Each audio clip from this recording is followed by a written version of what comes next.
अगली खबर उत्तर प्रदेश के जनपद फिरोजाबाद से आ रही है। आपको बता दें कि फिरोजाबाद में प्रदेश के उप मुख्यमंत्री दिनेश शर्मा ने टुंडला प्रत्याशी प्रेमपाल सिंह धनगर के समर्थन में जनसभा को संबोधित किया। सभा को संबोधित करने से पहले संस्कृत में एक वक्ता ने उद्बोधन किया। उप मुख्यमंत्री दिनेश शर्मा की जनसभा में भीड़ ज्यादा होने से पदाधिकारियों के चेहरे खिले। प्रदेश के उप मुख्यमंत्री डॉक्टर दिनेश शर्मा को तमाम कार्यकर्ताओं ने प्रतीक चिन्ह व फूल माला डालकर स्वागत किया। प्रेमपाल सिंह धनगर ने कहा कि मुझे 20 फरवरी को कमल के निशान पर वोट देकर मुझे ब्रज क्षेत्र में सबसे ज्यादा मतों से जीत दर्ज करा देना, यही मेरे लिए आशीर्वाद होगा और मैं प्रदेश सरकार से क्षेत्र का विकास करने में आपका सेवक बना रहूंगा। प्रेमपाल सिंह धनगर ने मंच से झोली फैलाकर वोट और जनता से जिताने की अपील की। उप मुख्यमंत्री दिनेश शर्मा का उद्बोधन शुरू हुआ। शिव सिंह चक और मोहन देव शंखवार का मंच पर उप मुख्यमंत्री दिनेश शर्मा ने कन्फर्मेशन किया कि वे मंच पर हैं कि नहीं। पहले के चुनाव में फिरोजाबाद को 5 सीटों में से 1 सीट मिली थी, लेकिन अब की बार फिरोजाबाद से समाजवादी पार्टी साफ होगी, ऐसा दिनेश शर्मा ने कहा। और उन्होंने कहा कि जब बड़े नेता कुछ नहीं कर पाए तो छोटे नेता से कुछ होने वाला नहीं है। लोहिया आवास पिछली सरकार नहीं दे पाई, उतने आवास प्रेमपाल सिंह धनगर ने अपने विधानसभा में दिए हैं। किसान सम्मान निधि, बिजली का कनेक्शन, मुख्यमंत्री आवास, पेंशन देने का काम हमने किया है। हमारी सरकार ने किसानों के बिजली के बिल को आधा किया है। मुख्यमंत्री ने प्रदेश की इंटर पास छात्राओं के लिए स्कूटी देने की बात कही है। हमारी सरकार अगर प्रदेश में आती है तो 2 करोड़ नौकरियां देने का काम भारतीय जनता पार्टी करेगी। हमने 3.5 करोड़ लोगों को नौकरियां देने का काम किया है। वहीं प्राइवेट में संविदा पर 1,30,000 नौकरियां देने का काम किया है। पहले 3 से 4 घंटे बिजली आती थी, अब भारतीय जनता पार्टी की सरकार में 18 घंटे बिजली आती है, जिससे किसानों को डीजल खर्च करने का काम नहीं होता है। और आगे उन्होंने कहा कि तमाम माध्यमिक विद्यालय, 78 डिग्री कॉलेज और 34 मेडिकल कॉलेज बनाने का काम भारतीय जनता पार्टी ने किया है। प्राथमिक विद्यालयों में भारतीय जनता पार्टी ने भ्रष्टाचार खत्म करने का काम किया है। स्कूल की ड्रेस का पैसा, खाने का पैसा सीधे माँ बाप के साथ में डालने का काम भारतीय जनता पार्टी ने किया है। अब की भ्रष्टाचार खत्म करने के लिए माँ बाप के खाते में पैसा देने का काम भारतीय जनता पार्टी ने किया है। समाजवादी पार्टी के लोग पैसा लेने का काम करते थे, लेकिन भारतीय जनता पार्टी पैसा देने का काम करती है।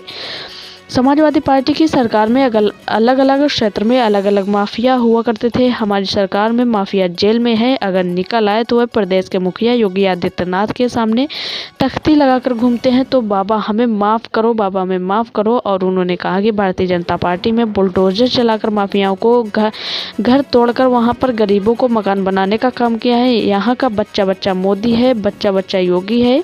वह भारतीय जनता पार्टी के पक्ष में वोट कर देना और तुला विधानसभा के प्रत्याशी ईमानदार प्रेमपाल सिंह धनगर को जिता देना। देखिए एक रिपोर्ट हमारे संवाददाता अरविंद कुमार श्रीवास्तव के साथ। महान लोगों को मैं साधुवाद देते हुए कहूंगा कि पूरा प्रदेश का वातावरण बदला है। अभी तो मैं सिकोहाबाद से आ रहा हूं और सिकोहाबाद में लग रहा था कि भाजपा की आंधी आ गई। मुझसे लोग पूछ रहे थे कि आदरणीय नेताजी के साथ उनके लक्ष्मण 5 साल में पूरे प्रदेश में नहीं दे पाए। बीजेपी के लोगों ने 43 लाख लोगों को मकान देने का काम किया है प्रदेश में। हमने 2 करोड़ 50 लाख लोगों को ये इज्जत घर, ये बताइए यहाँ पर शौचालयों का निर्माण कराने का काम किया है। करोड़ों की संख्या में घर घर बिजली के कनेक्शन मुफ्त में देने का काम किया है। करोड़ों की संख्या में गैस का कनेक्शन देने का काम किया है। किसानों की और राष्ट्रवाद की अलग जगाते हुए देखा है। जिनके पास कहते थे कि 36 घोड़ियां थी और ठाकुर भानु प्रताप सिंह किसान यूनियन के बड़े नेताओं में से हैं। भानुगुट के अध्यक्ष आदरणीय भानु प्रताप सिंह जी, आदरणीय श्री दीपक चौधरी जी, पूर्व विधायक, मेरे प्रिय। मुद्दा उत्तर प्रदेश के चुनाव को कितना प्रभावित करेगा? देखिए, उत्तर प्रदेश में जो विधि और विधान है, जो संविधान है, उसके अनुसार ही हर क्रियाकलापों का संचालन अभी तक हुआ है और भविष्य में भी होगा। योगी जी के शासनकाल में आज भी और 10 मार्च के बाद भी भैया ऊपर रखो कैमरा, जो भी शासन सत्ता चलेगी, जो भी नियम और कानून चलेगा, वो संविधान के अनुसार ही चलेगा। यहाँ पर तुष्टीकरण किसी का नहीं, समान व्यवहार सभी के साथ वो रहेगा और हर व्यक्ति को अपना धर्म मानने की आज़ादी है, लेकिन कोई भी विग्रह पैदा करने की स्थिति उत्तर प्रदेश में किसी को आपसी मनमुटाव का कोई भी जो अधिकार है वो किसी को नहीं है।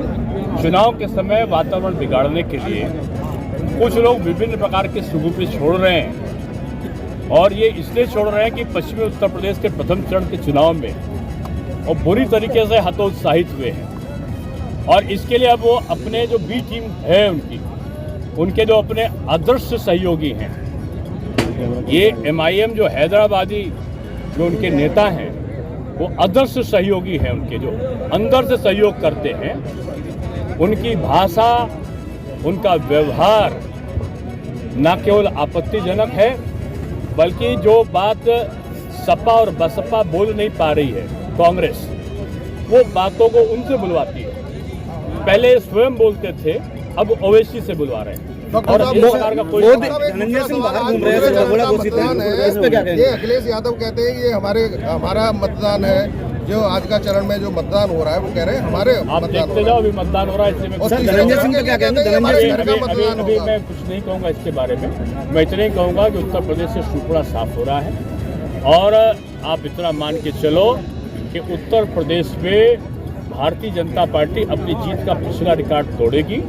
सपा बसपा कांग्रेस मिलके भी 3 अंकों को पार नहीं। डॉक्टर साहब, एक बहुत इंपॉर्टेंट प्रश्न है, बहुत मुख्य प्रश्न है कि आपके मंत्री मोदी जी इतने मर्यादित आदमी हैं, उनके एक मंत्री मंच से खड़े होकर गाली दे रहे हैं, ये इसके बारे में क्या कहेंगे? देखो, जो संवाद है, जो वाणी का संयम है, वो हर व्यक्ति को रखना चाहिए, ऐसा प्रधानमंत्री जी सबको कहते हैं। और कोई भी वाणी का जो संयम है वो ना खोए, बार बार योगी जी और मोदी जी बघेल साहब ने जो धनंजय सिंह